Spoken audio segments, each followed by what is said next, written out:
Meaning of fire trap. Fire trap. Fire trap. Fire trap.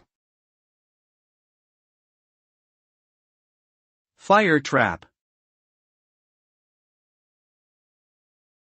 A fire trap is a situation or environment that creates a high risk for fire hazards and could potentially cause a lot of damage.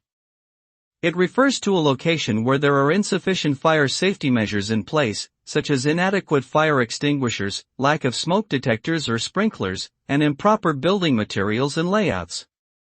In the event of a fire, the result could be catastrophic, with more extensive property damage, greater risk of injury or loss of life, and longer recovery times. It is essential to take fire safety seriously and ensure that proper measures are in place to prevent such disasters.